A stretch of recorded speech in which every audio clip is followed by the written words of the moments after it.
Mais tu m'as pas dit que tu avais coupé complètement? Si, je pense que c'est le 3e café que je bois depuis 3 ans. Avec ce podcast, je me suis dit, je vais retester, voir ce que ça me fait. Ouais. Puis j'ai bu mon premier café depuis 3 ans, je l'ai bu il y a genre une semaine en arrière, une semaine et demie au boulot. Puis j'ai cru que je crevais. Je te jure. Arrête, sérieux? J'ai fait de la tachycardie. Sérieux? J'étais mal, tu sais, j'avais mes clés je bossais, j'avais mes clés de voiture, je touchais mes clés tout le temps, je bougeais, j'avais le cœur qui est à demi à l'heure. Non, mais sérieux? Et puis genre 2-3 heures après, j'ai fait un petit crash, tu sais. Ah ouais. Crash de caféine, j'étais un zombie. Ah, c'est fou.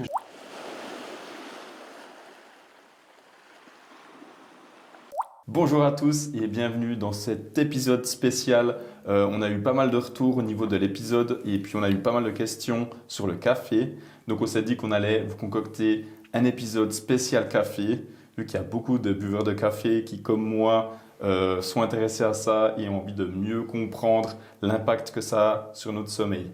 Du coup, Simon, est-ce que tu peux nous donner quelques informations complémentaires pour un petit peu mieux cerner qu'est-ce que le café fait à notre corps et puis comment est-ce que ça influence notre sommeil? Ouais, salut Julien. Merci. Salut. Merci. Parti comme une flèche. Ouais. Trop de café. Trop de café du coup. Non, salut Julien, merci aussi de m'accueillir aussi pour cet épisode spécial justement lié vraiment à l'impact du café, de la caféine ou aussi de la théine sur le sommeil. Parce que c'est vrai, comme tu l'as dit avant, on s'est rendu compte que dans l'épisode sur le sommeil lié au café, on vous a donné déjà une petite information, mais on pense que c'est nécessaire de vous donner un peu plus de détails, plus scientifiques, comment vraiment la caféine ou la théine peut vraiment influencer votre sommeil. Vu qu'il y a aussi beaucoup de buveurs de café ou de thé, c'était vraiment important pour nous de vous apporter cette plus-value et que vous puissiez vraiment bien comprendre qu'est-ce que ça fait finalement sur votre sommeil, sur votre récupération. C'est marrant parce qu'en plus, hier j'étais dans l'avion, je suis revenu d'un voyage en famille à Budapest. Et puis l'avion avait du retard, donc on a décollé je pense à 22h30 de Budapest. Et puis le service commence donc dans l'allée centrale avec le chariot. Puis j'entends derrière moi des gens qui commandent des expressos. À 23h30 du coup. Des expressos genre à 23h le soir. Puis je me suis dit mais les gens ils sont complètement fous quoi. Dans 2 heures ils vont aller dormir. Ils s'envoient un expresso dans l'avion. Donc j'ai pas trop compris. Je me suis dit mais là il y a un bug où je suis dans la matrice. Mais voilà, donc c'était vraiment important d'expliquer ça. Ouais. Donc ce que je vais essayer de vous expliquer aujourd'hui assez simplement, c'est clairement quels sont les impacts de la caféine ou de la théine. Parce qu'on avait aussi dans l'épisode sur le sommeil que pour remplacer le café, vous pouvez plutôt boire du thé vert ou ce genre de choses.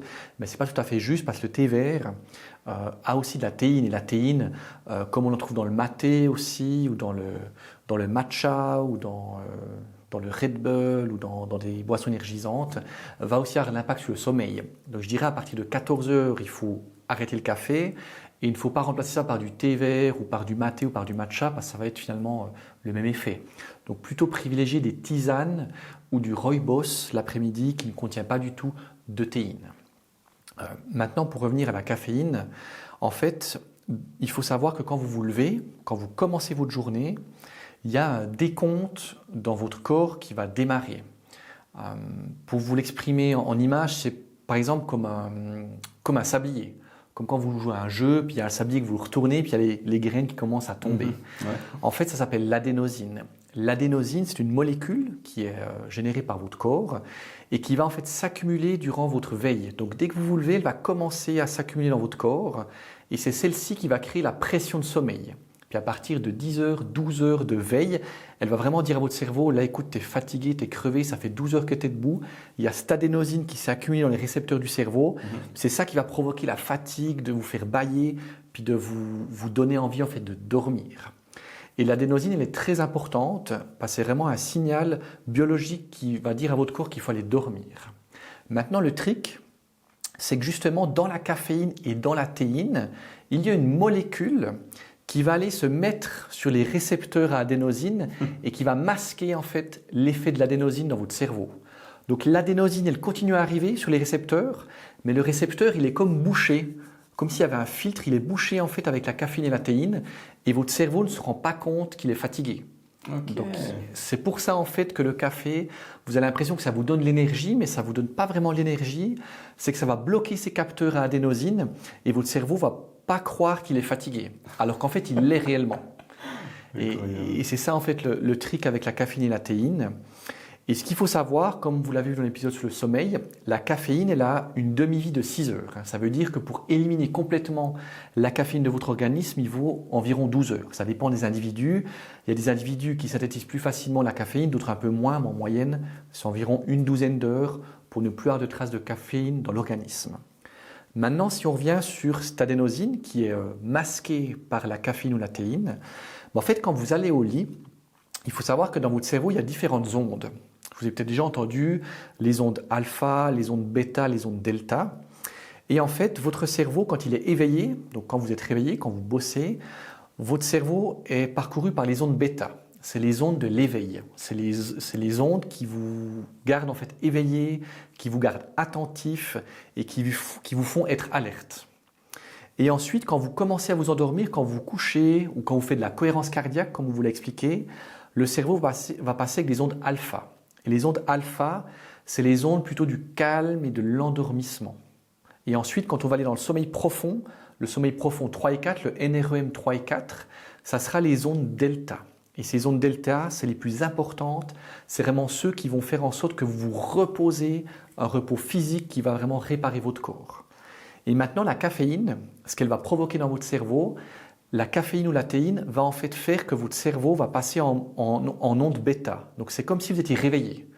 Donc vous pouvez vous endormir après avoir bu un expresso, avoir bu un thé vert, ça ne vous empêche pas forcément de vous endormir. Mais quand vous dormez dans votre cerveau, c'est plutôt des ondes bêta qui vont continuer à tourner pendant 5-6 heures durant la nuit, au lieu des ondes alpha ou des ondes delta. Donc votre corps est endormi, mais votre cerveau, il est toujours comme s'il était éveillé.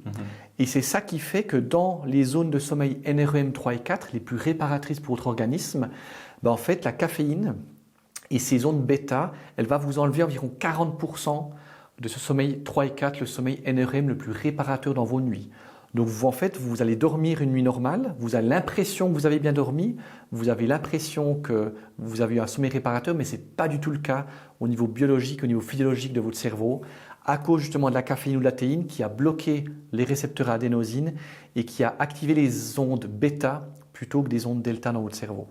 Et c'est ça le trick en fait qui fait que les gens disent « ouais, moi je peux boire un express puis dormir ». Ok, fine, vous pouvez peut-être vous endormir, mais le sommeil est beaucoup moins réparateur. Votre cerveau reste dans un état de veille avec des ondes bêta alors qu'il devrait plutôt passer en mode un peu de chargement ou en mode de repos. Et le problème, quand vous vous réveillez, vous êtes fatigué parce que le sommeil a été moins réparateur. Du coup, si vous êtes fatigué, qu'est-ce que vous faites ? Vous reprenez en fait un café et le cycle continue à fonctionner comme ça. Donc c'était vraiment important pour moi de vous expliquer comment ça fonctionne dans le cerveau avec cette caféine, cette théine, et puis que vous compreniez bien l'impact clair que la caféine ou la théine a sur la qualité réparatrice de votre sommeil. Vous pourrez le voir aussi dans l'image qu'on va mettre dans le podcast pour bien vous expliquer quel est son impact. Donc Julien, c'est ça pour moi, c'était vraiment important de le dire et de le dire avec le plus de vulgarisation possible. J'espère que ça a été bien clair pour vous et pour toi aussi qui aime bien boire du café aussi. Ouais, c'est hyper intéressant. C'est vrai que j'ai jamais poussé le truc aussi loin en pensant on prend un petit café, ça va pas faire de mal, mais en fait on s'imagine pas vraiment tout ce qu'il y a derrière. Mais la bonne nouvelle quand même dans tout ça, c'est qu'on peut remédier à ça extrêmement facilement. Extrêmement facilement. Il suffit d'arrêter de boire du café après 14 heures. Après 14 heures, idéalement, il faut arrêter de boire du café ou du thé vert ou du matcha ou du maté ou du Red Bull ou peu importe.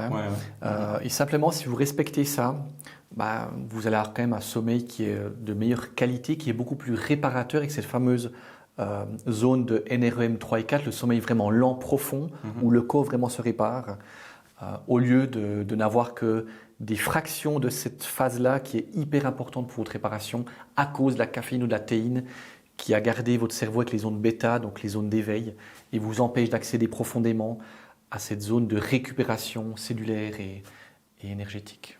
Et puis je voulais juste encore revenir sur un sujet ceux qui n'ont peut-être pas entendu le podcast sur le sommeil, c'était le déca. On en avait parlé un petit peu, comme tu nous avais dit, c'était pas la solution miracle. Non, en effet, le décaféiné, il n'est jamais vraiment 100% sans caféine, c'est juste pas possible. Il y a plusieurs façons de filtrer le café, d'enlever la caféine, mais au final, il reste toujours entre 7 à 15% de caféine dans les décaféinés, tout dépend de la qualité du décaféiné. Et puis, les gens, ce qu'ils font, ils se disent, c'est pas du vrai café, il n'y a pas de caféine, du coup, ils en boivent 2 ou 3 fois plus. Et finalement, ça fait le même problème que s'ils avaient bu un expresso. Un Donc, expresso voilà. standard. Ouais. Autant privilégier un bon expresso sans sucre, sans lait, s'il vous plaît. Hein. Les Italiens, ils comprennent ça. Mais souvent, quand je vois des gens mettre la moitié de la tasse du lait et puis encore un morceau de sucre dedans, ça me fait des fois aussi peur. De prendre un bon expresso noir et de respecter vraiment maximum 14 heures. Si vous arrivez même jusqu'à 13 heures juste après manger, ça sera encore parfait. Vous aurez gagné 1 heure de phase, je dirais, de décomposition pour vraiment avoir ces phases de NREM 3 et 4 qui sont hyper réparatrices et avoir vraiment les ondes delta qui vont bien vous reposer plutôt que d'être encore dans l'impression de dormir. Mais en fait, votre cerveau, lui, il pense qu'il est encore éveillé. Et c'est ça qu'on ne comprend pas parce qu'on ne l'a jamais vraiment expliqué et personne ne nous l'a jamais dit. Ouais. Et c'est ça qu'on fait aujourd'hui pour vous, pour bien comprendre ce mécanisme biologique et qu'est-ce qui se cache derrière le rideau une fois qu'on ferme les yeux, qu'est-ce qui se passe clairement dans notre cerveau. Parfait, merci beaucoup pour tous ces éclaircissements, ces explications. Merci à toi Julien. J'espère que ça a été clair pour vous. Si ce n'est pas le cas, si vous avez encore des questions par rapport au café, n'hésitez pas à ajouter des questions dans les commentaires comme d'habitude, on se fera un plaisir de vous répondre. Et puis un grand merci d'avoir suivi l'épisode comme d'habitude, n'hésitez pas à l'envoyer, surtout si vous avez des amis qui boivent beaucoup de café. Et puis on vous souhaite un sommeil réparateur et on se voit à la prochaine épisode. À bientôt pour un prochain épisode.